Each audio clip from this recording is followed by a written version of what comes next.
bom ponto que você trouxe aqui é que, e aí acho que as pessoas que estão nos acompanhando aqui, talvez elas saibam um pouco mais, né? Porque, pô, o Brasil é o maior produtor de café do mundo, mas você teve uma redução forte, né, na produção de outros lugares que também são bem relevantes em termos de produção global. Pegou o preço da commodity internacional e pega, se o café sobe lá fora, né, em dólar, sobe no mundo como um todo, aqui no Brasil também. Mas esse seu ponto, eu acho que talvez as pessoas elas não entendam muito, que é, pô, o agricultor ele só pode plantar em 20% da sua área, né, por questões ambientais. Aí eu te faço uma pergunta, você que já está mais envolvido com o assunto. Existe como, porque uma boa parte de pessoas que estão hoje ligadas no governo é o seguinte, não tem como você ampliar a agricultura no Brasil sem você agredir o meio ambiente. E aí eu faço essa pergunta para você.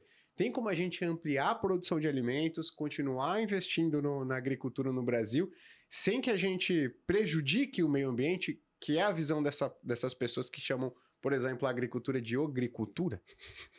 Guilherme, o único país do mundo onde se estabelece algum tipo de relação entre os problemas ambientais e a agricultura é o Brasil. É exatamente a agricultura que mais protege o meio ambiente no mundo. Você sabe a que área um agricultor americano renuncia na sua propriedade para manter a sua atividade? Zero. Não existe reserva legal nenhuma. Nos Estados Unidos, na França não existe, na Suécia não existe, na Alemanha não existe. Enquanto que no Brasil, no bioma Amazônia, ou seja, em mais da metade do nosso território, o agricultor é obrigado a renunciar, a abdicar a 80% da sua área. Aqui em São Paulo, a 20% ou 35%, dependendo se o bioma é cerrado ou Mata Atlântica. No Rio Grande do Sul, a 20%. Isso não existe no mundo. Por quê? Porque a proteção ambiental nesses países se dá via a criação de parques nacionais, de reservas nacionais. Isso sim, e não dentro da propriedade agrícola, sem qualquer tipo de recompensa para o agricultor. Então, quando você, num estado como São Paulo, por exemplo, abdica de 20% da área produtiva, claro que isso vai ter um impacto e um custo.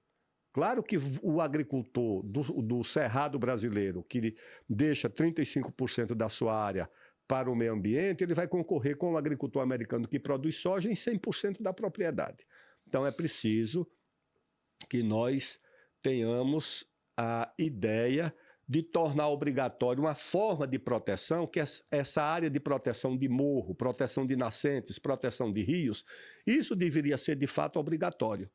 Agora você deveria flexibilizar essa área que, do ponto de vista ambiental, em nenhum lugar do mundo eles adotam. Só o Brasil é que terminou adotando. Certa vez, conversando com o presidente da Associação dos Produtores de Portugal, eu fiz uma pergunta se eles plantavam nas margens dos rios. Uhum.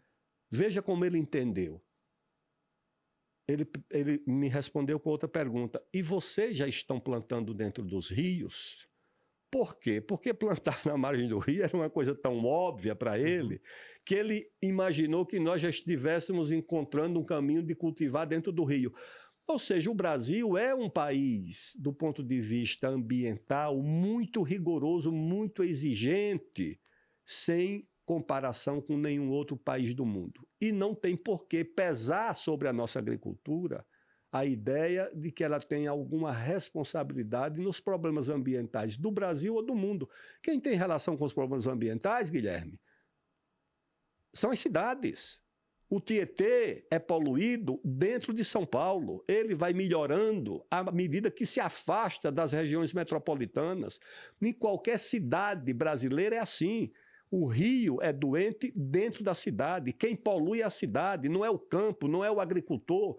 Mas nós aqui criamos, a partir da narrativa de organizações não governamentais financiadas do exterior, que transformaram a questão ambiental numa forma de guerra comercial contra a agricultura brasileira, nós transformamos a nossa agricultura numa espécie de vilã do meio ambiente sem qualquer fundamento e sem qualquer razão, ao ponto de você chegar num estado como o Amapá,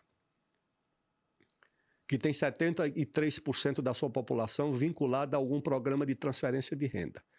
ou seja, não sobrevive pela atividade econômica do Estado. Uhum. É uma bolsa qualquer que sustenta 73% da população do Amapá.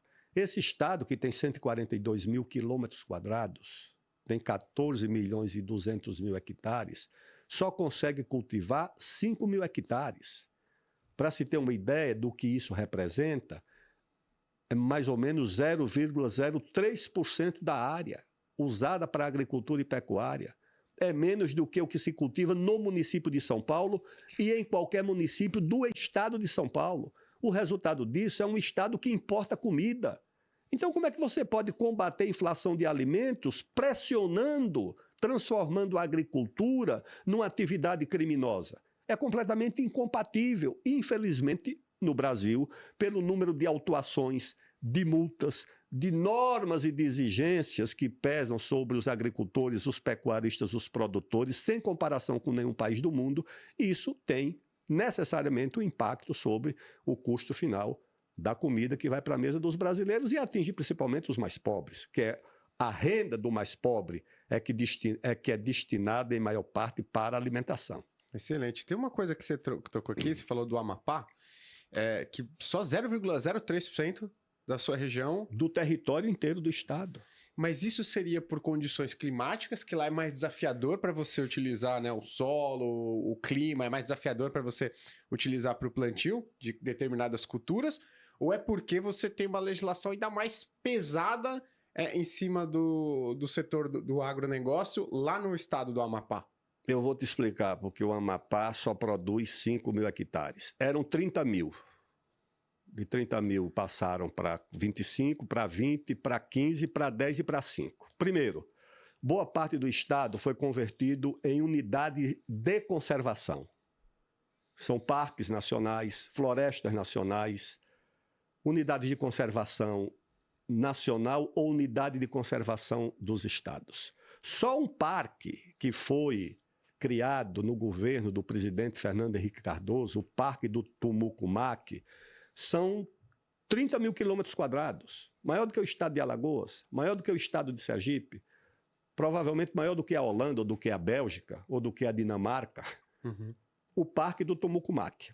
Aí você tem, lá mesmo perto do Amapá, na fronteira com o Pará, você tem uma reserva nacional de cobre, a Renca, com 43 mil quilômetros quadrados.